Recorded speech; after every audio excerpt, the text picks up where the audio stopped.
Fala, rapaziada da galáxia. Hoje é o Neto. Hoje estaremos aqui, um grande amigo meu, cara, sabe tudo dessa parada. Ele é um ninja dessa parada. O cara criou o jiu-jitsu no Japão antigo, ele que criou. O cara é tipo ninja. Buda. Quem é Buda perto desse cara? Ele deu aula de linguagem não verbal para Buda, meu irmão. O cara simplesmente é ninja demais. A gente é muito fã desse cara. Eu fiz live com ele já um passo atrás. E agora a gente está voltando a fazer esse trabalho juntos. O cara ficou famoso pra caramba já e tal, ficou milionário. E já vão chegando aí, galera. Vem chegando, vai chegando, vai chegando, vai chegando. Chegou agora o mestre Ricardo Ventura. Ricardo Ventura. Estamos ao vivo, estamos aqui a cores para todo o Brasil e mundo e vamos falar dessa linguagem silenciosa aí que acomete a insegurança, a violência. Será que dá para sair disso? Será que dá para a gente ter uma postura diferenciada e se proteger só com a linguagem silenciosa? Hein, Brunão? Mas eu tenho uma pergunta que eu sempre quis fazer para você e Diga tem lá. muito a ver com esse processo aí. Cara, como que você migrou? Que você trabalhou na rádio, né? Como que você migrou dessa parte de rádio? Porque você é foda na rádio também, entendeu? É difícil pro cara que é bom numa parada abandonar, entendeu? Mas que rádio, bicho? Eu nunca fiz rádio. Sei lá, o que você fazia antes de você trabalhar com linguagem de comunicação e de não verbal aí? Vamos lá. Porra, é muito legal essa pergunta aí, porque assim, cara, minha história é muito doida, né, cara? Minha história é muito doida, inclusive eu tô procurando aqui, a gente fez aqui Você não trabalhava na Rádio Tupi? Que rádio? Trabalhava... Que rádio, bicho? Que rádio? Você tá querendo me zoar dizendo que eu sou velho, né? Porra, eu tava com as anotações aqui, achei. Vamos lá. Seguinte, como você mesmo disse, né? Eu trouxe o jiu-jitsu pro Brasil, né, cara? Eu sou mais... Eu dei aula pro Hélio Gracie, você não tá entendendo, cara. Eu né? acredito. Não, mas assim, vamos lá. Não sei se essa pergunta é de verdade ou não, mas a linguagem silenciosa ela teve na minha vida sempre e sem eu saber. Por quê? Eu morava dentro da loja do meu pai, realmente dentro da loja. E lá era um centro comercial. Então eu tinha pouquíssimos, assim, eu não tinha nenhum amigo, se for pensar bem, porque ali eram só lojas. Então, de vez em quando, vinha o filho de algum outro comerciante. Então, eu não tinha aqueles vizinhos mesmo ali onde eu morei durante... Depois a gente mudou, aí sim, com mais ou menos eu tinha uns 7 anos, mais ou menos, 7, 8 anos. Aí a gente foi para uma outra casa, aí era doideira. Era carrinho de rolemã, era peão, pipa, bolinha de gude. Tinha um terreno na frente de casa, era muito legal. Aquela jogar réu para pegar a pipa ali do outro, sacanear, rua de cima, rua de baixo. Loucura total, né? Paquerar as menininhas dali, os caras vêm para bater, aquela loucura toda. Só que, antes disso, até mais ou menos uns 7 anos, como eu morava na loja, eu falava que eu tinha que criar grandes amigos de vida em 20 minutos. Por quê? Eram os filhos dos clientes que chegavam. Então, chegava ali a molecada, ali, a criançada ali, e eu ficava ali super atento para brincar. Então eu tinha que muito rapidamente perceber quem era amigo, quem não era, quem era o valentão e quem era aquele que era uma pessoa mais amigável. Então eu tinha que bater o olho e falar, cara, esse aqui eu posso emprestar o meu Falcon, né? Esse aqui eu posso levar e mostrar minhas revistinhas, meus gibis. Agora esse aqui eu tenho que me afastar. E eu percebi que isso me trouxe depois lá na frente uma capacidade nata de percepção da linguagem corporal. Então, desde criança, eu tive que aprender isso, obviamente de maneira empírica, e depois isso foi me dando muita, como é que eu posso falar? Muita destreza e muitos diferenciais. Então, por eu perceber muito facilmente as expressões, a linguagem corporal e tudo mais, eu me destacava para ser, sabe aquele moleque? Ah, quem vai falar o versinho para a mamãe? Sabe que você diga? Ah, o Ventura fala. Ah, quem vai fazer a peça de teatro? Ah, o Ventura. Quem é o monitor de sala? Por quê? Porque eu consegui entrar em empatia muito rápido com o professor e tudo mais, diretoria e blá, blá, blá, blá. O meu primeiro professor de judô, que inclusive eu encontrei ele há pouco tempo, foi muito legal porque eu citei ele nos meus livros. 2 livros meus eu cito ele por conta não do judô, mas por conta justamente do tal de você ter como é que eu posso falar? Não é perseverança. Oi? Disciplina. Disciplina, exatamente, de disciplina, porque ele dizia o seguinte, cara, ele até falou assim, cara, eu nem lembrava mais que eu falava isso. E foi algo que mudou minha vida. Então, vamos lá. Meu primeiro professor de judô, inclusive, antes disso, eu ia falar que a gente tinha uma ligação tão legal que quando ele faltava ou ele chegava atrasado, ele deixava eu dando aula no lugar dele. Aí eu dava aula de judô lá para os menorzinhos e tudo mais. E por ter essa habilidade de comunicação, ter essa habilidade de modelar rapidamente o que os outros faziam. Então, é assim que faz, é assim que eu ia lá e modelava. E aí esse cara, aí já mais velho, tipo com 13, 14 anos, eu fiz judô por uns 7 anos, mais ou menos, direto. Aí depois voltei com jiu-jitsu e tal. Aí ele falava o seguinte, a gente chegava todo felizão, né, cara? Ah, fiz 4 horas de aula hoje. Ele falava assim, seu oponente fez 8. A gente fala, porra, mano, que cara chato, né? A gente ficava o dia inteiro fazendo aula, o dia inteiro de kimono, o dia inteiro no tatame. A gente falou, porra, fiquei o dia inteiro aqui. Ele falou assim, seu oponente puxa ferro. A gente fala, porra, cara. Aí a gente treinava o dia inteiro e depois ia lá e ainda puxava ferro. Ou ia correr em volta da academia, né? Era uma coisa muito louca, correndo, doido lá. Aí depois a gente treinava, puxava ferro, ele falava, mas seu oponente fez... Eu esqueci o nome, como é que era?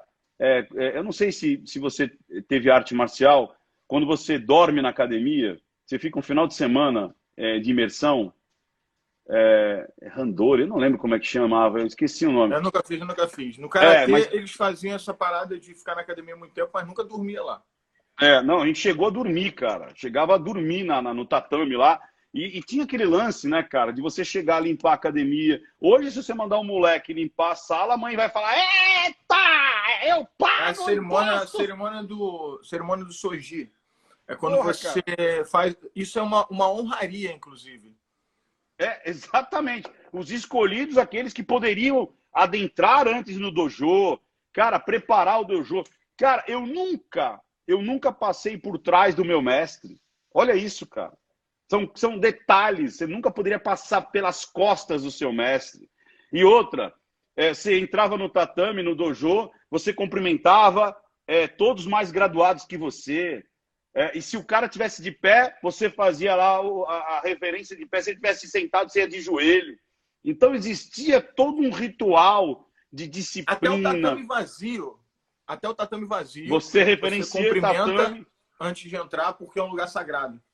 Até hoje eu não consigo, cara. Eu não consigo. Às vezes eu esbarro em algum tatame por aí, tirar sapato, referenciar o tatame. Às vezes tem o Jigoro Kano ali, tem a casinha ali e tal, para os grandes mestres. Você vai reverenciar lá os grandes mestres. E tá inerente. Então, esse negócio virou na minha vida. Então, muitas vezes eu tava ali na loja, e aí eu almoçava, ia dar uma deitadinha lá. Na hora que eu ia deitar, vinha a voz do Rossano falando assim, o seu oponente está... Aí eu falava, caraca, mano. Aí eu lembrava que meu vizinho estava trabalhando, que meu vizinho tinha aberto 1 hora mais cedo, fechava 1 hora mais tarde, trabalhou no final de semana.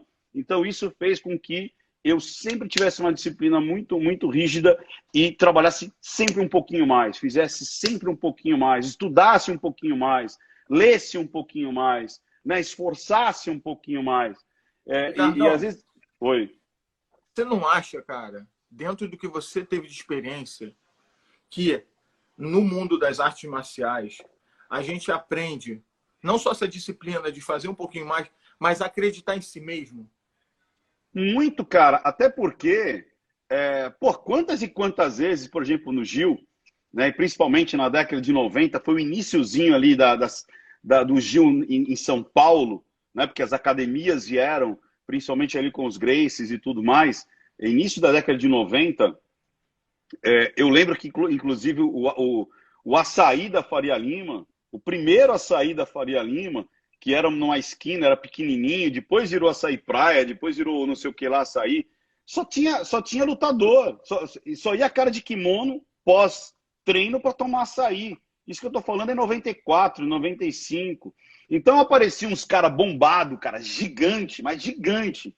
Ah, vou fazer jiu-jitsu, né? Ah. E aí vinha lutar com a gente, eu tinha, sei lá, 75 quilos, apareciam uns monstros lá de 120 quilos, 50 de braço, aí o cara achando que ia passar o rodo em todo mundo, você catava o cara lá, pulava no quadril dele, dava uma chave de braço e o cara batia e falava assim, meu Deus, o que é isso? Então te dava uma confiança de falar assim, cara, se você tiver a técnica, você pode enfrentar qualquer pessoa, de qualquer tamanho, porque você vai conseguir ter um diferencial. E isso é muito legal, porque não importa o tamanho. Isso, cara, você leva para a vida. Não importa o tamanho do seu concorrente. Você pode ter uma técnica melhor do que a dele. Isso aí é fundamental. Ontem, eu vou falar só duas coisas que eu lembrei, porque você falou aí da sua história. Eu lembrei de uma parada, Ricardão, que eu nunca falei para ninguém, porque eu acabei de lembrar disso. Quando eu era novo, eu cresci muito rápido. Tanto que com 12 anos eu já jogava basquete num time de basquete profissional que participava do Campeonato Carioca na época. Então eu estava sempre no meio de cara mais velho. Quando você está no meio de cara mais velho e você é muito novo, você é muito babaca. Eu era muito moleque. E o que eu tive que fazer? Eu tive que fazer o que você fazia, porque eu morava em Angra, numa casa na beira do mar, isolado, e o tempo que eu tinha era ou a escola, né, ou o treino, porque quando você treina a Vera, você tem que estar lá sempre. Inclusive, eu entrei no Karatê nessa época, eu fazia basquete, fazia Karatê com meu pai, só que Karatê não tinha muita brincadeira, não, era um negócio mais sério, não dava para eu ter amizadezinha, o negócio era bem doutrinado, como é no judô, e é importante também. Mas no basquete, não, o basquete tinha muita brincadeira, que era esporte mais liberalzão. Só que eu era muito novo. Então, eu tinha que ter essa manha de sacar a galera para entender quem estava me zoando ou sendo sarcástico, né? Ou estava brincando comigo de boa porque eu fazia alguma brincadeira boba e aprender a lidar com as pessoas. Eu era, na escola, você me identifiquei muito com o que você falou, eu era, na escola, o cara que não fazia o trabalho da escola, mas que apresentava. Porque sabia a comunicação, sacou? Eu não fazia trabalho, até na faculdade, cara. Até na faculdade eu fazia isso. A galera queria que eu tivesse com eles nos grupos para fazer a apresentação do trabalho deles. Porque eu sabia essa parte de conversar, de dar aula. Foi inclusive por isso que eu escolhi, na minha vida, no boxe, eu não escolhi ser atleta de boxe e seguir carreira. Eu fiz carreira de treinador de boxe, porque eu sabia falar, me comunicar e ler as dores das pessoas com mais facilidade. E ontem eu tenho aula com um aluno chamado James, que ele é inglês. Ele está aqui no Brasil e ele treina aqui comigo. Ele e o Matthew. O Matthew voltou para a Inglaterra agora, mas ele vai voltar para cá para treinar comigo. Ele não sabia nada de boxe. E aí ele passou por isso que você falou. A gente foi para o ringue e eu falei, você vai ter que me acertar, você vai ter que me bater. E eu fui lá e botei a luva e pum, pum, batendo nele, pá, e falei, toda hora eu parava, você tem que me acertar. Eu vou bater só em linha, só para frente. Como é que é o antijogo de linha? O antijogo de linha é cruzado e gancho. Você sabe bloquear, você sabe esquivar. Reage da maneira certa que você vai me acertar. Eu não vou nem defender, você vai me acertar. Aí eu começava a bater, mas eu batia freneticamente, Ricardo, para dar o quê? Aquela emoção nele, né? O estresse ali. Sem força, igual um leão brincando com um filhote. Encostava assim, mas a luva encostando na cara incomoda, né? E fiquei naquilo ali, e de repente ele, pum, saiu pro esquiva de lateral e, pum, bateu uma. Aí ele voltou, tomou mais duas, esquivou pro outro lado, bateu a outra. De repente, no final do round, ele estava tomando, esquivando, batendo, e voltava e tomava, esquivava e batia. No final do treino, ele sentou comigo e falou: eu mudei. Eu virei a chave. Ele percebeu que ele era capaz, num ambiente de crise, de reagir. Porque, independente dele reagir ou não, o ambiente de crise é um ambiente de crise. Quando o bicho está pegando, o bicho está pegando independente da gente. Mas a escolha de reagir ou não é nossa. A escolha de se permitir fazer algo ou não é nossa. Quando eu vivencio isso todo dia nos treinos, cara, todo dia nos cursos, todo dia nos lugares, interagindo com as pessoas, até em direct, cara, isso me deixa muito feliz porque eu passei por isso, sabe? E o legal é isso, né? É aquele lance do... Primeiro, treino, né? O lance, parece que é um clichê, mas treino duro, luta fácil, né? Então, quanto mais você treina, isso serve para palco, isso serve para qualquer coisa. Quanto mais você... O cara pode trabalhar no escritório, cara. Quanto mais você treina, né, mais fica fácil a hora do valendo, né? Porque você tem que fazer. Tem muita gente que, inclusive, quando vai fazer a apresentação, acredita que a apresentação eu sei a matéria, eu vou lá e vou falar. Não, cara, se você não treinar... Beba água, beba muita água. Beba muita água. Se você não fizer o treino, a coisa não vai. E hoje a gente vai falar muito sobre justamente isso, né? Situação de crise e qual que é a reação que você pode ter, né? A linguagem silenciosa aí da violência. Por quê? Porque hoje, cara, acho que mais do que nunca, a gente, assim, teve a glamorização da violência, né? Eu percebo muito isso. Parece que o bandido, ele teve, até pouco tempo, ele teve o seu momento de glória. Então era tipo, eu roubo o celular porque eu não tenho. Eu roubo o tênis porque a sociedade não me deu condições de ter esse tênis, né? Apontar mas o eu dedo, sou... né, Ricardão? Apontar culpados. Apontar culpados. Eu tô preso, mas, poxa vida, eu tenho que ter algum benefício porque eu sou um bandido que eu tenho direitos, né? Aquele lance de sempre o bandido.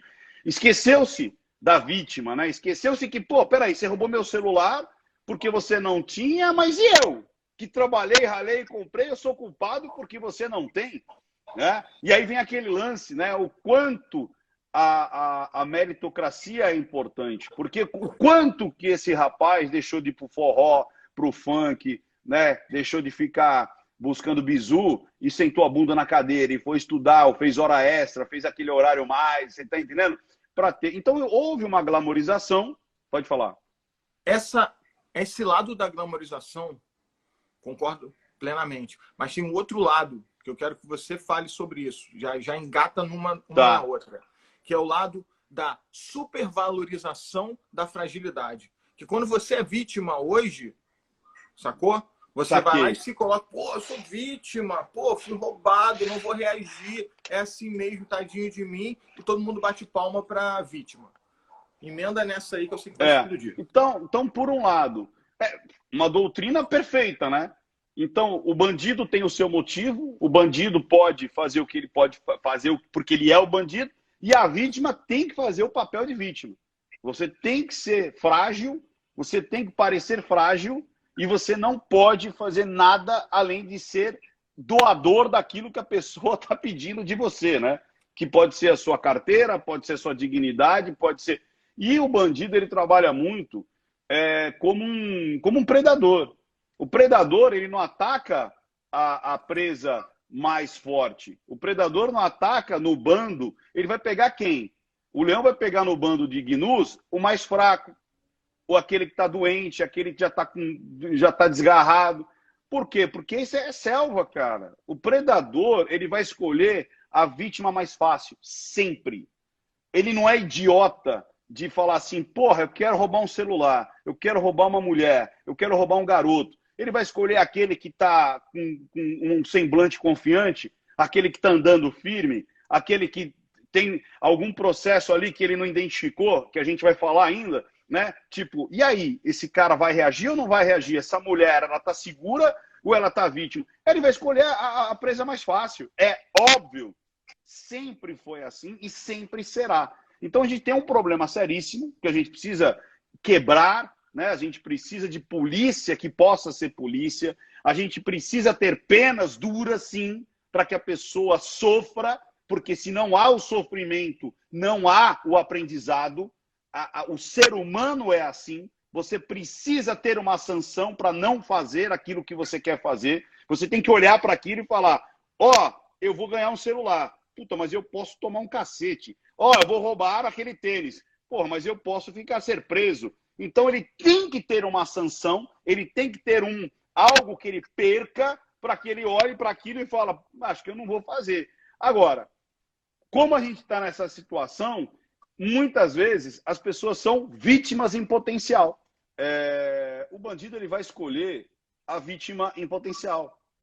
Ele vai escolher a vítima em potencial, aquela que tem o rosto da vítima, o andar da vítima, né, o jeito, a postura da vítima, porque fica mais fácil. O bandido é aquela... Não subestime a preguiça. Não subestime a preguiça. Ele vai pelo caminho mais fácil. Então, se você for uma vítima em potencial, ele vai escolher você. Se você tiver uma postura, que o Jordão vai começar agora a falar, e a linguagem silenciosa também vai falar, e tem muita coisa que se completa, se corrobora, né? Para transformar você de uma vítima em potencial para uma segurança institucional. O que é uma segurança institucional? É você exalar segurança, é você exalar confiança. E aí ele vai olhar para a manada e vai falar: esse não me interessa, porque tem um risco. Mais uma vez, a pessoa, o bandido, só deixa de fazer a bandidagem se ele sentir que o risco é maior que o benefício. Simples Ricardão, assim. Oi. Essa parada do bandido, que a gente está falando muito da violência em si, né? Realmente a violência social, o ambiente de defesa pessoal urbana, ele é muito veemente. Principalmente a gente que é do Rio, conhece São Paulo, Rio, grandes cidades, e sabe que a parada é tensa. Mas também tem uma outra violência que a gente não pode esquecer, que é a violência doméstica, violência no trabalho, a violência velada, que é uma forma que, se você tiver essa linguagem silenciosa que você mostra para a gente claramente, vai nos ensinar, e a gente vai tentar trazer para as pessoas o mais clara possível, que é necessariamente a transformação do cordeiro para o leão, parar de agir como manada e agir como um predador, ser inteligente. Cara, quando eu falo agir como predador, não é para você matar ninguém, tá, galera? É só para você entender como você pode ser. É autoconhecimento, é aquela coisa do lutador. Não precisa matar alguém, dar um soco em alguém para saber que sabe dar um soco. Mas só de saber que dar um soco, você já tem uma segurança que te faz agir, caminhar e fazer as coisas diferentes. Tem esse outro lado, Ricardo, que eu queria que você falasse, para a gente também trabalhar em cima disso, que é o lado do trabalho. O cara não tem coragem, ele é oprimido, sabe? Essas opressões, sem ser necessariamente a opressão do agressor desconhecido, o agressor conhecido, aquele cara que pratica bullying com você, da família, aquele cara, sabe? Sim. O legal é que quando você começa a ter uma postura de segurança, muita coisa muda. São os ganhos secundários. Nós estamos falando, a gente vai começar a falar. Pode ser secundário. A gente vai falar de rua, a gente vai falar né, duas situações, né? A situação de se afastar da agressão, né? Você não ser a vítima. E também, se você está dentro de uma discussão, ou até na periferia ali da discussão, porque muitas vezes você está na periferia da discussão e acaba sobrando para você, porque você acaba virando um alvo fácil, ou você não sabe de onde vem aquela porrada, aquela cadeirada, principalmente confusões generalizadas.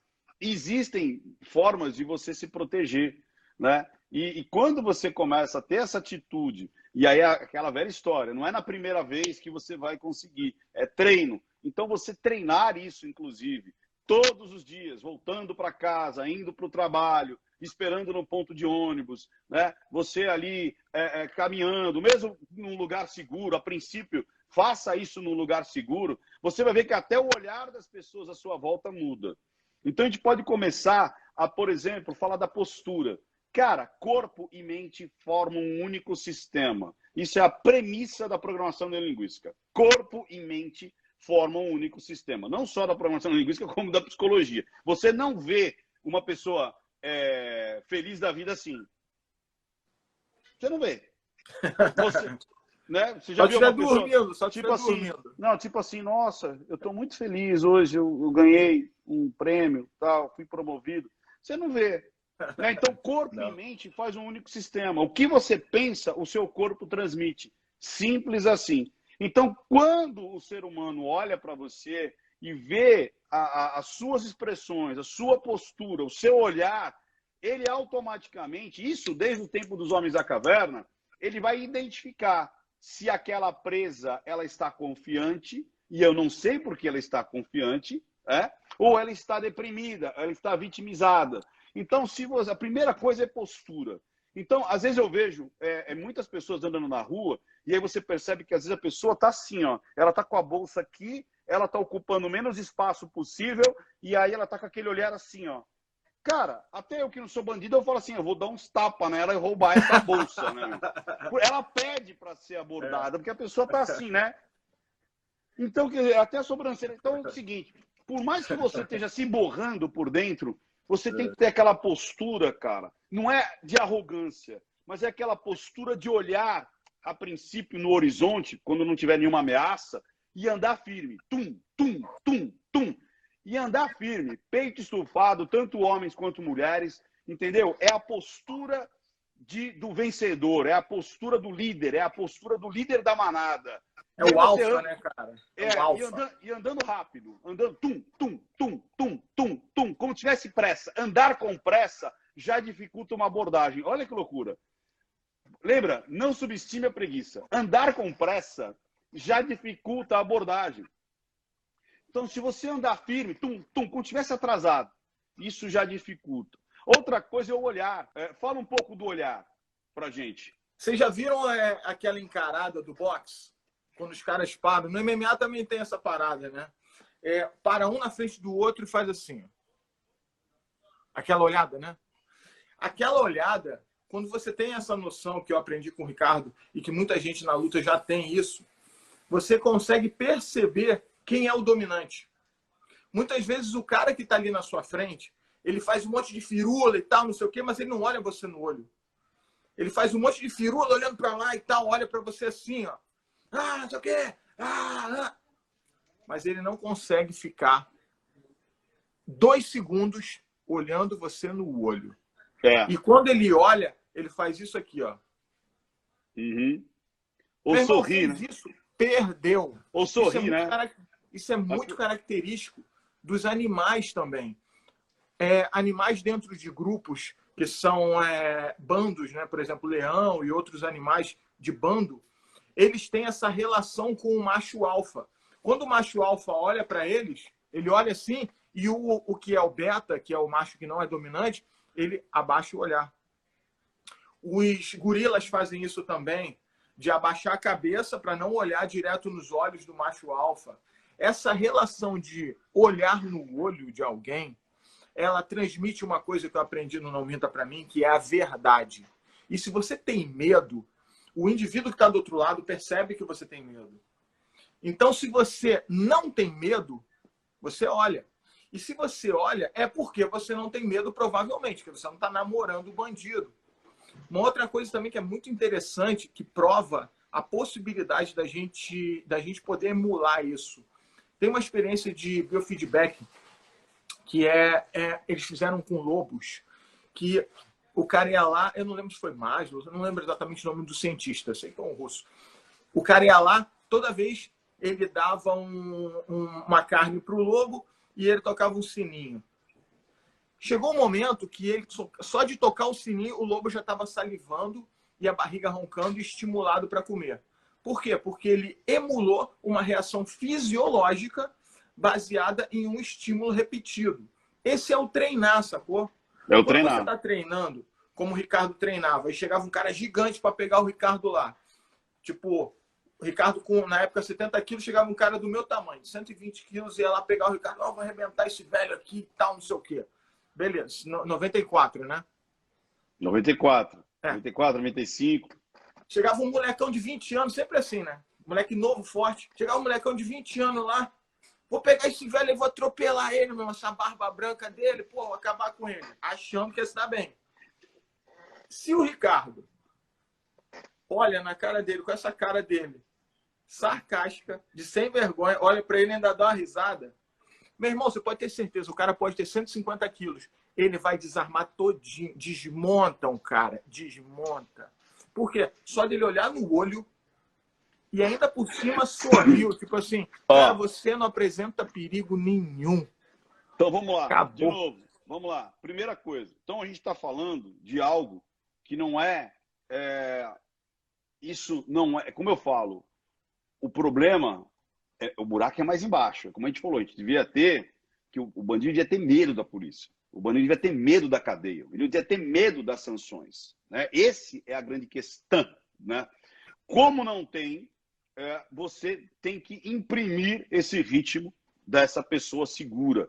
É óbvio que isso serve como um sistema a mais. É para você, não é isso que vai proteger toda a tua vida, mas é um sistema a mais, é um adendo, é mais uma casca, é mais um verniz.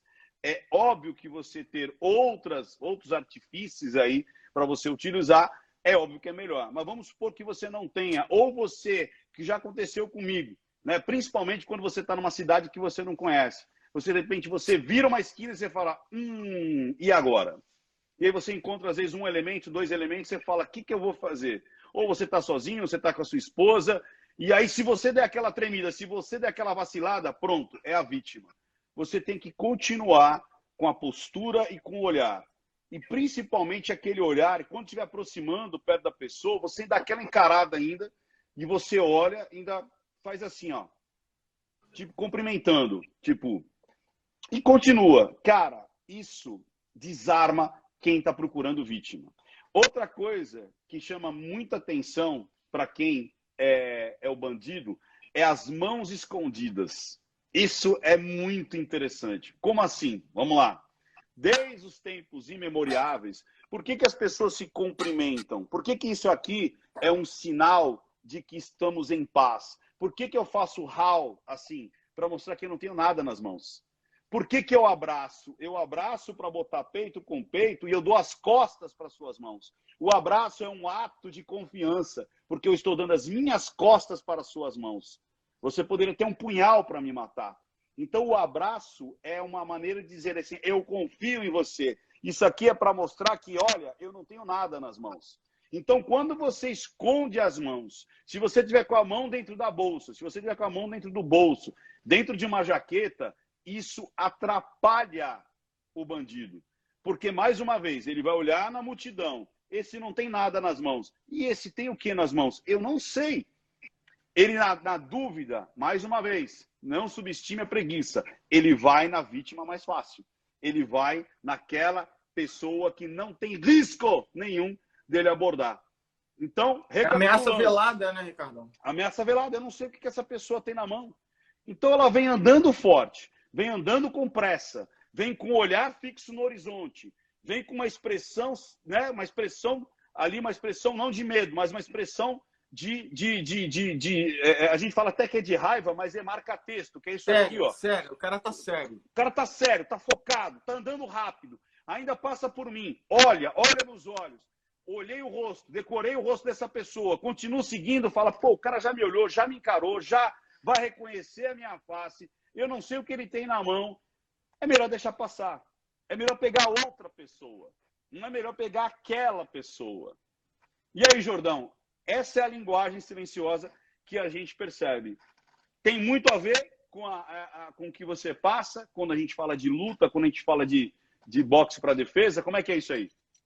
Cara, quando eu penso no boxe, eu penso na transformação. Boxe é uma arte que existe há milênios. Agora, a minha ideia do boxe é a transformação, que é fazer o cara passar por experiências que ele perceba exatamente isso. Que ele pode fazer essa mudança, fazer virar essa chave, como aconteceu com o meu aluno James, e acontece o dia inteiro com várias pessoas em vários momentos da vida. É importante para mim, no meu trabalho, na minha vida, nos meus cursos, e em lugar, em palestra, em tudo que eu faço, é importante a transformação. Eu acho que esse é o legal. Tinha uma menina perguntando se isso pode ser treinado, se essa coisa da linguagem corporal, Muito. se isso pode ser treinado. Cara, pode ser treinado no espelho. No espelho. Eu vi vídeo do Ricardo, inclusive, onde ele fala sobre isso, e eu fiz as coisas no espelho. Aquela parada de olhar para o lado e tentar lembrar olhando para um lado e inventar olhando para o outro. Cara, é impossível. É impossível você mentir para você mesmo. É verdade. Então, dá para você emular. Se macaco consegue aprender a escrever para comer banana, quem é você para não conseguir emular uma postura de medo para conseguir estar segura na rua? Não se colocar numa postura prostrada ou de vítima num ambiente de perigo para não ser mais um. Porque o que acontece hoje com essa coisa da vitimização, Ricardo, que eu bato muito nisso, que eu trabalho muito com a metodologia da antifragilidade. Inclusive, no meu curso de mentalidade guerreira, eu bato em cima disso o tempo inteiro. Antifragilidade, antifragilidade. Não é nem resiliência, é antifragilidade. Porque a gente está muito no extremo, sabe? A gente está muito na vitimização e supervalorização da fragilidade. E dentro da parte de antifragilidade, o que eu mais bato a tecla é que as pessoas precisam acreditar nelas novamente. As pessoas estão desacreditadas de si porque é legal. É meio que a sociedade agora está dizendo, agora é legal você não acreditar em você porque você vai ser vítima, e ser vítima é legal. Que aí você vai ser uma minoria que vai ser supervalorizada como especial. E as pessoas estão tão preocupadas em querer ser especial que elas acabam se preterindo de qualidade de vida para isso, sabe? Então eu sempre trabalho com esse caminho, com essa linha. Show de bola. E olha que legal, Jordão. Então, a primeira coisa, recapitulando, treine essas posturas. Treine o olhar, mas treine não no momento que você precisa. Mais uma vez, treino duro, luta fácil. Então você vai fazer isso o quê? Vai fazer isso para comprar pão, vai fazer isso quando você for na feira, vai fazer isso quando você estiver indo para o trabalho, vai fazer isso num lugar seguro. Imagina que aquela árvore é o elemento de surpresa, imagina que aquele poste é o elemento de surpresa, imagine que você está dentro de uma situação onde você vai... Aí quando o seu cérebro fazer isso repetidamente, você na hora que precisar, o seu organismo inteiro vai estar tranquilo. Agora vem a segunda parte, né, Jordão? Que vamos supor que você acabou se envolvendo numa briga, numa discussão, uma briga de rua. Ou seja, você fez para sair daquilo, mas veio o valentão, veio a pessoa... Eu não digo nem que é o bandido, porque aí é uma situação que é a segunda parte, que é numa briga, numa discussão. Pode ser no bar, pode ser numa briga de trânsito, pode ser numa discussão que não era nem tua, mas te colocaram ali naquela confusão, naquela vibe, e acontece muito. A primeira coisa que você tem que prestar atenção aí eu ao contrário, né, Jordão? Mãos livres. Aí você não pode ter nada na mão. Você não pode ter um celular na mão, você não pode ter uma bolsa na mão, você não pode ter um copo na mão. Tenha as mãos livres, porque aí é diferente. Quando você tem coisas na mão, o seu oponente fala, ele não pode me atacar. Tá vendo como inverte? Agora, se você tá com as mãos nessa altura... Depende da coisa, tá, Ricardão? Por exemplo, uma garrafa... Aí sim. Se você tem algo, um porrete, algo que você possa empregar ali a defesa, óbvio. Mas se você está com coisas que vão te atrapalhar, é uma alça, é uma bolsa, é uma carteira, tudo isso vai te atrapalhar. Até porque você não vai soltar para não perder. Então, se você... Uma coisa que eu vejo muito engraçado a pessoa discutindo com as mãos para baixo. Cara, discute com a mão aqui, ó.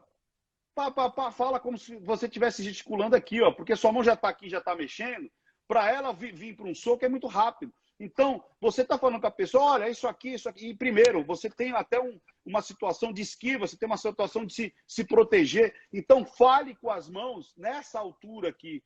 Então, treine isso também. Não, veja bem, não foi assim. Você que encostou no meu carro, não foi por querer. As mãos aqui, ó, sempre aqui é importante. Outra coisa que é muito engraçado, né, Jordão? As pernas, né? que é o tal do dar o espaço, né? Os caras dão uma peitada de pombo, né? Tipo, pô, você não sei o quê, você é um idiota. Ombrado e peitado, né? Você não sabe com quem você está falando, você não sabe com quem você está falando. Pô, o cara mete o queixo e o peito e deixa todo o resto para trás, as mãos ficam para trás, as pernas ficam para trás, fica tudo para trás. Que loucura é essa?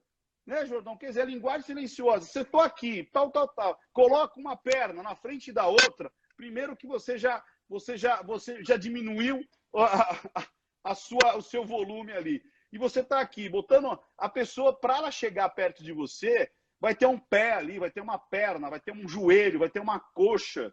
Atrapalha. Então, é muito importante. E é outra, até a posição, a postura de equilíbrio muda. Se você está com os dois pés plantados de forma paralela, o cara te dá um empurrãozinho, você já vai para trás. Se você está com uma perna para frente e outra para trás, a sua postura de equilíbrio é muito maior. Então, olha que interessante. Não projete o seu queixo, não projete o seu peito. Tem essa mania de falar com as mãos aqui, põe uma perna para frente e, se possível, tenha a retaguarda. Como é que é isso aí? Tem uma parede atrás de você, tem um poste atrás de você, tem um carro atrás de você, tem alguma coisa atrás de você para você não ser surpreendido. Diga aí, Jordão. É exatamente isso. Ricardão, tudo que você falou, a gente estava conversando na live. Na live não, quando a gente estava conversando no WhatsApp, a gente falou isso aí, mas tinha uma coisa que eu estava esperando você falar, inclusive, mas você deve ter deixado a deixa para mim, que é o tom de voz. Cara, tudo que a gente conversou, tudo, perfeito. É o que eu ensino nas aulas de defesa pessoal, é o que eu ensino para a galera aqui, mas faltou uma coisa. A guarda, legal, a mão aqui e tal, e a mão, a postura, a linguagem corporal, ela tem que ser algo modulável. Isso é uma coisa que eu ensino sempre, Ricardão. E eu vejo que você também ensina várias e várias vezes, fazendo a gente aprender a entender essa parada, que é nossa. Mas a gente pode modular. Os psicopatas, eles conseguem fazer linguagens não verbais moduladas. Por que eles conseguem? Eles são ninjas? Não, porque eles não têm essa limitação que muita gente tem. Mas você não precisa ter. Por exemplo, quando você está num ambiente de perigo, como o Ricardão está falando, briga de trânsito, por exemplo, pode ser qualquer um, tá? Briga de trânsito, como ele falou, e tem um carro atrás. Você precisa ter a sua visão periférica funcionando. Tem que funcionar, mas a sua visão binocular tem que estar no seu agressor. Por que a visão periférica funcionando? Porque o seu agressor está ali, mas você está na rua, pode passar uma moto, te atropelar e você morre, sacou? Então você tem que ter a visão periférica funcionando para outros agressores e outras variáveis externas. Tipo, tem um buraco no chão, você não viu. E uma coisa que é muito importante, que eu sempre falo isso com meus alunos, a sua visão periférica, ela é necessariamente a sua vantagem por conta do seu controle emocional para saber utilizar ela. Se você entende que o seu agressor está com a visão binocular focada e a visão externa totalmente nublada, porque quando a gente entra em modo de ataque, a gente naturalmente, mentalmente, usa a nossa visão binocular para caçar ou fugir e esquece a visão periférica, que é uma visão muito mais racional. Esse cara agressor que está com raiva, a raiva faz isso com a gente, a ira, ela faz a gente querer mudar alguma coisa, querer caçar. E a visão periférica ela é defensiva e a defesa ela é estratégica, tá? Então é importante você usufruir disso como uma vantagem. Você é uma mulher, o cara está querendo te dar uma porrada, querendo te agarrar. Você viu que tem um declive. Se você for andando naturalmente e a pessoa vai se aproximar em diagonal para você, muitas vezes ela vai cair numa ribanceira porque ela está olhando para você com aquela visão binocular focada, caçando, e não olha para o chão. E eu vejo isso acontecer quando as pessoas vão chutar. Eu vejo faço análise react de defesa pessoal urbana, eu vejo as pessoas chutando num chão de azulejo molhado, numa boate. Cara, quando que eu vou fazer isso? Se eu sei que eu estou num chão de azulejo molhado. Por que o cara faz? Porque ele não sabe chutar? Não. Simplesmente porque ele não tem visão periférica. Outra coisa é a voz. Quando você está num ambiente de perigo, num ambiente de degladiando com alguém, já está acontecendo um combate ali. E o combate começa com a linguagem corporal, que é o primeiro momento de combate, e em seguida, ou durante, às vezes, a linguagem verbal. A sua voz não pode ter falhas de segurança. O que são falhas de segurança? É você fazer variações, por exemplo. O Ricardo fez isso, a gente fez isso ontem. Não, tem que ser. E finalizou, ponto final. É muito engraçado. Não, isso a gente fala, inclusive, isso até no curso de oratória, né, o Extreme Speak, que é muito mais que um curso de oratória, é você aprender a falar e se movimentar e todas as técnicas para você ser muito mais assertivo na sua comunicação. E eu até falei, olha que interessante, Jordão, que eu ensino justamente isso para os meus alunos e com essa tonalidade. Quando você faz esse ficou 3 pontinhos. E aí o outro lado completa, o outro lado se sente intuído ali de continuar aquela discussão ou a frase, ou se é uma plateia, te contradizer. Agora, se você faz um você é um ponto final, é uma exclamação. Então, a pessoa para e pensa. Se você só fala assim, não, mas esse céu é verde. A pessoa fala, não, esse céu não é verde. Esse céu é azul. Agora você fala, olha, esse céu definitivamente é verde. A pessoa fala, cara, por que tem tanta segurança em falar que o céu é verde? Eu paro para pensar, eu paro para refletir. Se eu deixo na tonalidade 3 pontinhos, eu tenho um espaço que você acabou me dando para eu continuar. Se eu dou uma exclamação e várias exclamações, a pessoa meio que é bombardeada só na tonalidade de voz. É muito interessante isso. Então, se você está discutindo com a pessoa, você manter a sua serenidade e a sua tonalidade. E não aquela tonalidade que se você já perdeu a razão. Porque não, mas é aqui, ó. Tonalidade é aqui. É uma tonalidade mais grave, mais muito. Porque a voz grave, isso pode ser para homens e mulheres, ela te dá muito mais segurança. A voz aguda, ela te estressa e estressa o outro lado também.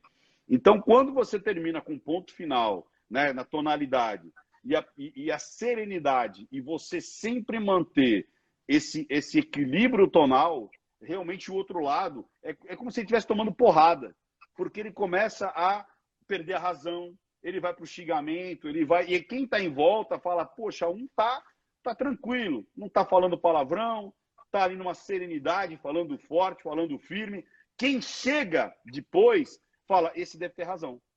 E o outro que está histérico, com a voz lá em cima, deve ser o maluco. Sacaram isso? Então, muitas vezes, as pessoas que vêm apartar a briga, a discussão ou tomar partido, ela vai tomar partido daquele que está mais congruente com a mensagem. E o outro que está... Olha, vou te interromper porque caiu exatamente onde eu queria falar e eu preciso deixar essa deixa, que eu acho que você vai curtir. Quando eu ensino defesa pessoal, ou quando você quer dar aula de alguma coisa relacionada à defesa pessoal, a gente usa muito a arte da guerra. Na arte da guerra tem uma variável chamada seguidores. E nessa variável seguidores, eu não vou falar muito sobre isso para não ficar chato, mas ela é exatamente isso. São as variáveis externas, como pessoas que podem apartar a briga ou se apessoar por um lado ou o outro. Na guerra, na arte da guerra, que é na defesa pessoal, quando você passa do limite, por exemplo, está no contato já físico, e você passou do limite da agressão, você já perde seguidores. Aquele cara que começou errado, mas que apanhou demais, acaba se tornando vítima, porque ele apanhou demais.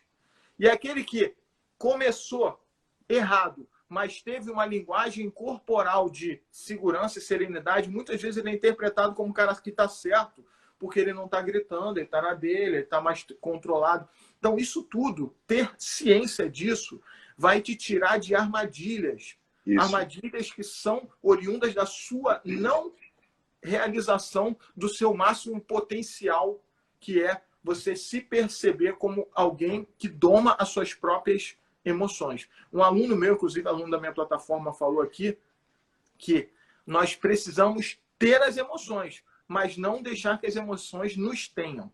Isso é a base do conceito de consciência emocional que a gente ensina e que a gente aplica, que a gente vivencia treinando diariamente, desde de frente ao espelho ou em qualquer lugar. E tem uma outra coisa relacionada à defesa pessoal também, que agora a gente está chegando mais perto, né, Ricardo?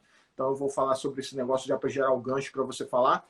Quando você está muito perto da pessoa, a sua linguagem corporal já muda.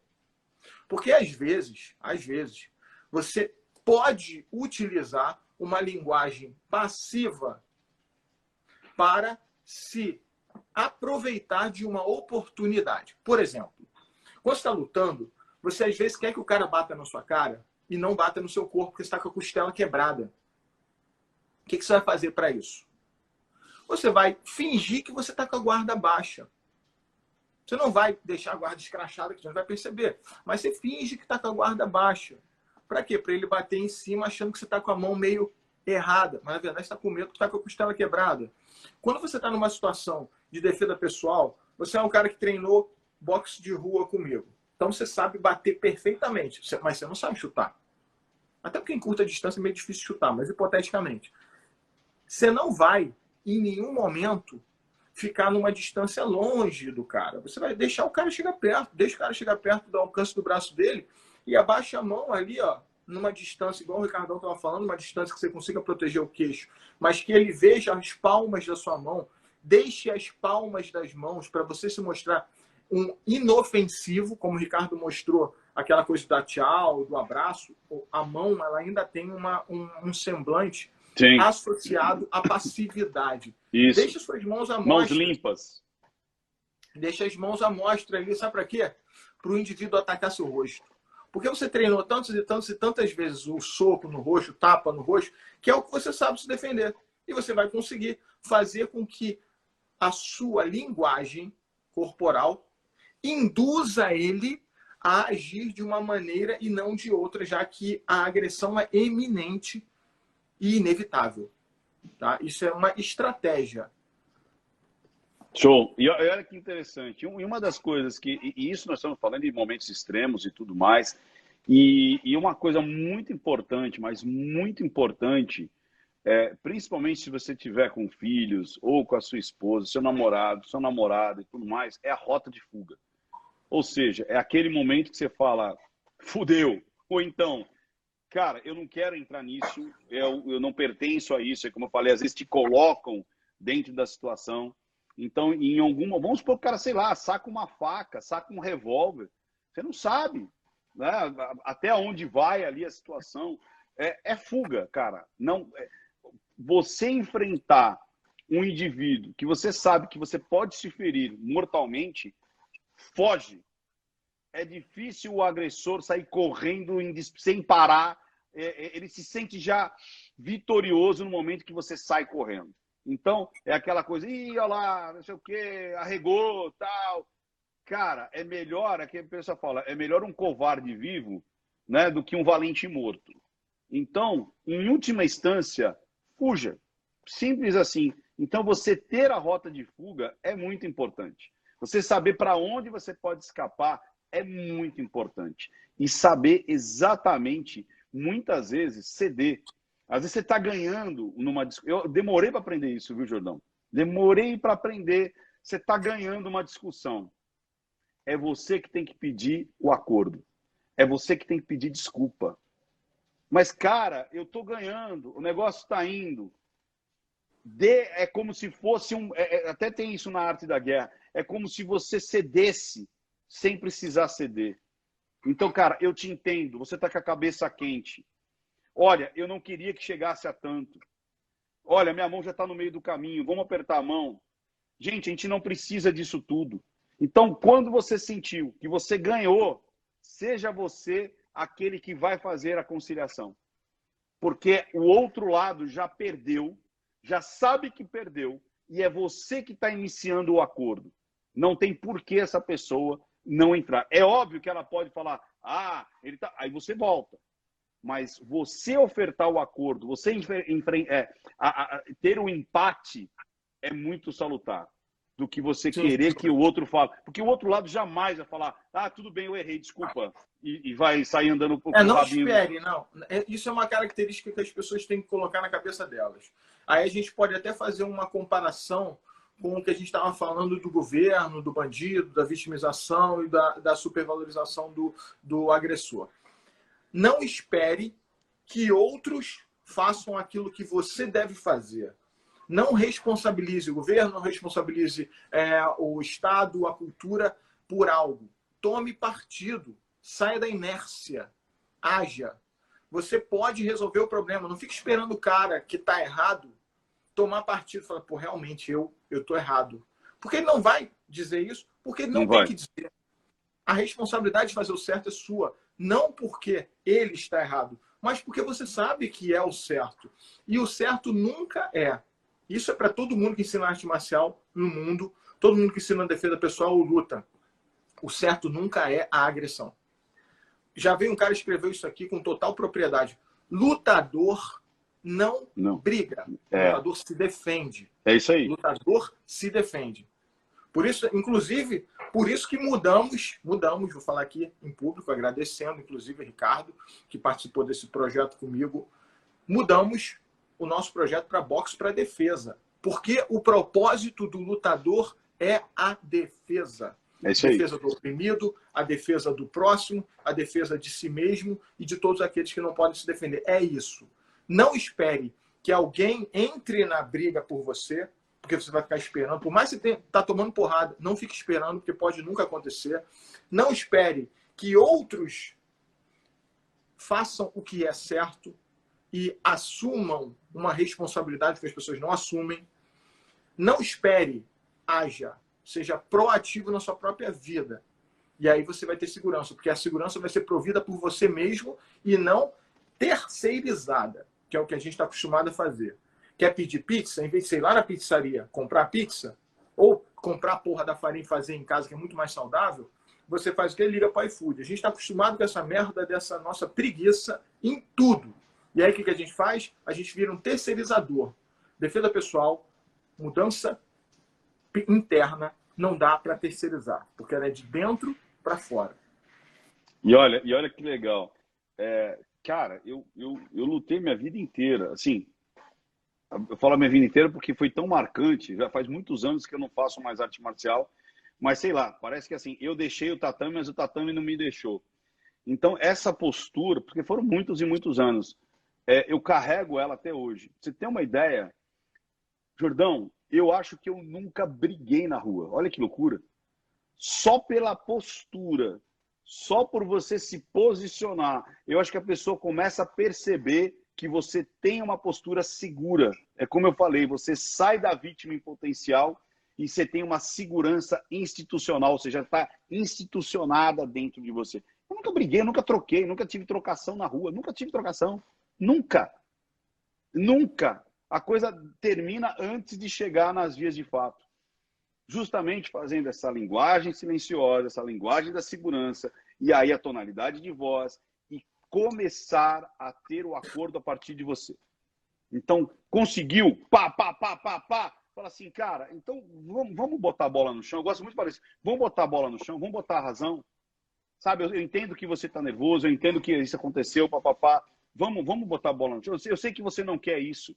Cara, você tem uma vida... E quando você começa a botar o cara na situação que ele não é só aquilo, né? Mas existe uma vida por trás daquilo, a coisa começa... Mas é óbvio, você tem que fazer isso depois que você ganhou a batalha. Porque se você começa antes, parece que você está regando. Parece que você está indo para o lado do não dá certo. Não dá certo. Ó, Ricardão, a Leni falou uma coisa aqui, uma outra também falou em cima, esqueci o nome, que quando é com um bandido, que é complicado porque eles não têm nada a perder. Por isso que nós estamos falando. Por isso que a gente falou no título. Existe o lado de você se proteger da bandidagem. Aqui não é bandido. Aqui nós estamos falando de uma briga que te colocaram. Pode ser uma briga de trânsito. Talvez você tenha perdido o título da segunda parte. Pode ser uma briga de trânsito. Pode ser uma briga ali numa repartição pública. Pode, porque sempre tem, né? Pode ser, te colocaram. Pode ser num barzinho. Pode ser numa... Cara, eu já me envolvi em briga que não era minha.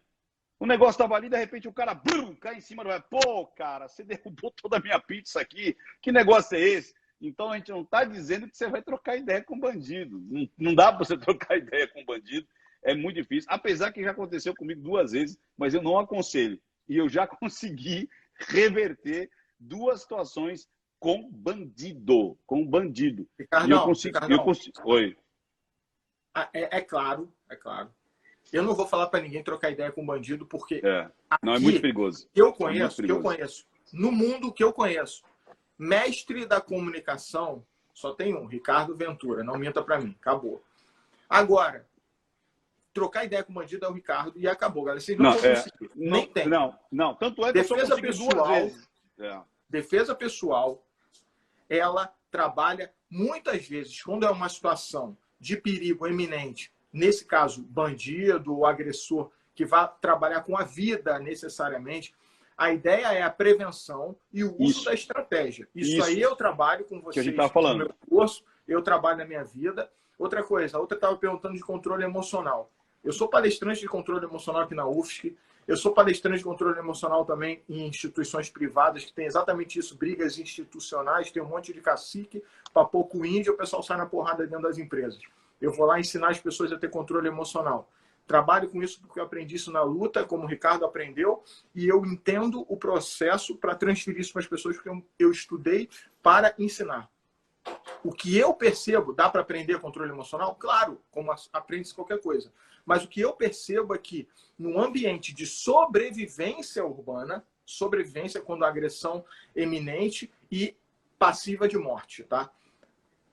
Sobrevivência urbana, o controle emocional é ainda mais intenso, porque você está no estado de FFF, Flying, Freezing or Fighting. Não tem opção. Não tem opção. Você vai ter que sobreviver. Aí, no âmbito sobrevivência, você tem que trabalhar, muitas vezes, situações que são muito específicas, como a estratégia de visão periférica, ela tem que estar mais apurada. Você vai ter que prestar atenção também nas saídas, como o Ricardo falou, como fugir, quais são os meios de fuga, quais são as rotas mais seguras. Uma característica muito comum de quem tem esse mindset, que o Ricardo, eu sei que ele faz isso, muita gente faz. Por exemplo, se você está num ambiente fechado, você normalmente, isso é natural, tá, Ricardo? Eu vou falar, eu tenho certeza que você vai ter essa sincronia de pensamento do que você naturalmente faz, que isso é natural, tá? Isso é fisiológico dos caras que são machos alfa, dos caras que são líderes naturalmente. Você se coloca numa posição de frente para as saídas estratégicas. Você procura uma e fica naquela posição. Uma outra dica que eu dou para as pessoas que vão para locais muito cheios, locais perigosos de carro, estacione o seu carro de ré numa estratégia onde você consiga sair rápido, porque muitas vezes você vai fugir de carro. Hoje em dia a gente trabalha com esse tipo de fuga, né? Isso é muito característico de quem usa a defesa estratégica, a defesa pessoal estratégica. Agora, não vou ensinar ninguém a reagir a tiro, a reagir a facada, a reagir... Até bastão, até ensino. Agora, essas duas aqui, facada e tiro, eu vou ensinar evasão. Evasão. Você vai meter o pé, meu irmão. É como eu falei, evasão. É isso. É isso. Não exponha você e a sua família. Mete o pé. Mete o pé. É melhor. E outra, tem uma outra linha que é muito legal, que você já começou a entrar nessa linha, que é o homem cinza. Você já ouviu falar nessa expressão, o homem cinza? Né? Que é o gray man, que é o quê? É a pessoa que ela é invisível, né? na cidade. Então, é você se tornar o menos visível. Então, como é que é isso? É você entrar... vai desde roupa, né? Vai desde como você anda, vai desde... Então, existe todo um lance de você se tornar meio que invisível na multidão. As pessoas não olham para você, as pessoas não lembram de você. As pessoas são aquele grupo da manada que ele se perde na manada. Isso também é muito legal. Mas isso é para um papo, para uma outra live, que é justamente você não ser percebido e você sair ou entrar em alguma situação sem ser percebido. Então, é muito interessante também. Então, às vezes você fala, cara, aqui eu não quero ser percebido. Aqui eu quero ser a borda. Aqui eu quero ser o homem massa. Você entendeu? E aí é muito legal também, que é quase uma camuflagem. Então, você não é lembrado, você não é visto, você não é percebido em qualquer situação. Então, como você vai entrar em elementos ali para não ser visto. Mas o que a gente está dizendo aqui é justamente em locais onde você vai ser visto, ou você foi percebido. E aí sim você mudar a sua postura, você andar de uma maneira onde as pessoas vão falar, opa, esse aqui eu não quero chegar perto. Eu prefiro pegar o outro que está vítima do que esse aqui que está firme e está andando. Eu acho que a gente deu bastante toque. Jordão, se as pessoas quiserem saber mais de uma forma ativa, né? Se as pessoas quiserem... É possível fazer curso online de defesa? Como é que é isso aí? Deixa eu só fazer um adendo, que você falou uma parada que lembrou uma parada que aconteceu, aí vem na minha cabeça. Eu fiz um workshop de defesa pessoal feminina, e aí a gente mostrou a técnica, né, física, que é a parte prática, e depois a gente fez o debate, que é a parte de controle emocional, linguagem não verbal. Falei de linguagem não verbal pra caramba, porque eu aprendo com você e uso aqui, né? Cara, só pra mulher. Cara, 99% dos problemas das mulheres são resolvidos com a linguagem não verbal. Não precisa chegar na agressão. Às vezes, só a linguagem não verbal. A mulher sabendo se comportar, ela já quebra o problema. Aí eu falei sobre... As meninas falaram sobre casos que elas passaram e tal, e foi bem legal. Tá no meu Instagram aí. Agora, falando do que você perguntou. Ricardão, qualquer coisa que você quiser treinar na tua vida, inclusive boxe, você pode treinar online se você tiver um método. O segredo é o método. Esse é o segredo. Show. Para qualquer coisa. Eu sei porque eu aprendo com você e eu tenho certeza que muita gente no mundo inteiro, inclusive na Itália, apareceu ali, Suíça, a galera aprende com você, cara. Sim. Quando eu comecei a querer entender essa coisa da comunicação não verbal, acho que foi em 1502, eu procurei no seu canal no YouTube e achei conteúdo pra caramba e aprendi, cara. Até hoje eu aprendo com você, vendo vídeos. E tendo esse método que você tem, assim como eu também tenho meu método, a gente consegue fazer a transformação. É óbvio, eu tenho uma plataforma que é a Fight Home, a galera pode ver no meu link. Eu tenho um projeto, dentro do meu projeto eu uso o boxe para trabalhar o fundamento do boxe, para a transformação das pessoas e também para a defesa pessoal, que é o que eu tenho feito hoje em dia, que tem me trazido uma satisfação gigantesca. Eu tenho um aluno chamado... Eu vou falar o nome dele aqui, que ele não vai se importar, o Nicolas. O Nicolas, ele chegou com 20 quilos de peso a mais, emagreceu 20 quilos treinando comigo. O Nicolas chegou desempregado e em depressão, e hoje o Nicolas já está recebendo propostas de emprego novas, está trabalhando e sendo exemplo para a filha dele, que pratica arte marcial por causa dele, a partir do nosso projeto de boxe de elite, que ele começou a treinar boxe e começou a fazer o nosso projeto também do Mentalidade de Guerreiro, que é onde eu ensino essa parte de mindset e tal. No dia... em setembro, não sei que dia, né? Eu estou com um papelzinho escrito aqui. Que dia de setembro? Não tem ainda, né? Tá, em setembro a gente vai estar lançando, desse ano, o Liberte Seu Leão, que é um projeto exclusivamente para defesa pessoal, que vai ser quando eu vou liberar o meu módulo dentro da plataforma, que eu tenho a plataforma que tem os módulos, que é o módulo de boxe de rua, que é o boxe para a defesa pessoal. Mas, como você disse com total propriedade, eu assino embaixo, a defesa pessoal começa com mindset de guerreiro. É isso aí. Então, já está lá. Mindset de guerreiro está lá. Mentalidade de guerreiro. Boa. Tá forma, é só chegar lá e vocês podem aprender comigo online. Mas se você estiver em Floripa, eu prefiro que você venha treinar na minha academia comigo, que é bem mais legal. E eu vou poder bater na sua cara e te ensinar a se transformar de um modo diferente. Muito bom, muito bom. E ó, é o seguinte, ó. Então, se você quer aprender uma luta, uma arte marcial, boxe para defesa, procura o Jordão. Como ele mesmo falou, ele tem espaço físico e tem também online. E se você quiser aprender mais sobre linguagem silenciosa, se você quer aprender não só analisar quem está à sua volta, porque você bate o olho, você consegue perceber quem é o agressor, isso em qualquer situação, não só de defesa, mas na vida, conhecendo gente, numa mesa de negociação, você vai saber quem já comprou a tua ideia, quem está contra a tua ideia, né? Você consegue perceber clima organizacional, você consegue perceber ameaças, você consegue perceber até o canalha. Eu ensino isso. como você percebeu um canalha, como você percebeu um abusador, né, no relacionamento abusivo. Ricardo, você ensina tanto essa parada que eu aprendo e a minha esposa aprende as paradas e briga comigo em casa, tá? Isso é muito bom! É muito bom! Porque a verdade liberta, Jordão, a verdade liberta. Você me sacaneia, eu posso nem sacar, não posso fazer nada aqui. Beba água, beba muita água. E deixa eu falar o seguinte, ó. Então, o recado vai lá no meu Insta, se cadastra lá no meu Insta, segue o meu Insta, que em breve a gente vai estar disponibilizando a jornada do Não Minta Pra Mim. São 6 dias de um curso gratuito para a galera fazer, com certificado online ao vivo. Você pode fazer em qualquer parte do mundo e você ainda terá interagir. Eu vou fazer. Show. Eu vou estar lá. Então, vai lá no meu Insta, que é Não Minta Pra Mim Oficial. Segue, pega todas as notificações lá, segue tudo, porque em breve eu vou estar aqui revelando as datas e como você vai se inscrever. Então, siga Ricardo Ventura lá, Não Minta Pra Mim Oficial no Instagram, e aí você vai ficar sabendo de como participar desse curso grátis sobre linguagem silenciosa. E com um detalhe, essa próxima jornada, existe um bate-papo entre mim e Joy Navarro, o maior especialista em linguagem corporal do mundo. O cara trabalhou 25 anos no FBI. Segundo maior. Primeiro é Ricardo Ventura. E ele, cara, foi super simpático, deu muitas dicas. Então, exclusivo para quem for participar da jornada, Joy Navarro batendo papo com o Ricardo Ventura. E eu fiquei surpreso.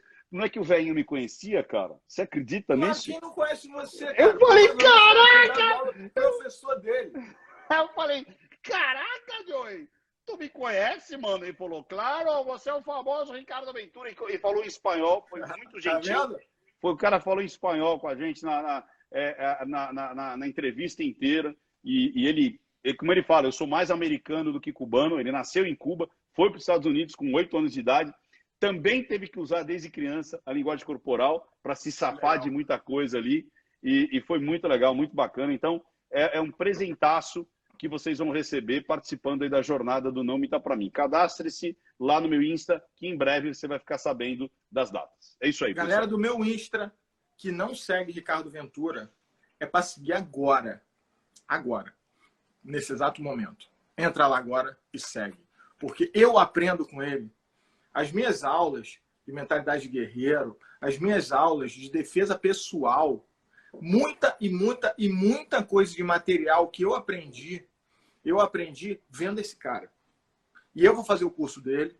Inclusive, queria aproveitar aqui e agradecer pela mentoria. Muito obrigado, Ricardo, pela mentoria. Você é do bola, Você é do caralho. Você Você é do caralho. Me dá seu curso aí, bicho. Vamos trocar curso aí. Eu quero aprender boxe aí online aí, bicho. De verdade. Vou te colocar no meu curso online. Vou mandar um link para você, pedir para a Evelyn mandar. E eu vou fazer o curso com você. E a gente vai quebrar tudo. Vamos trocar curso. E quando você estiver em Florianópolis, a gente vai gravar junto.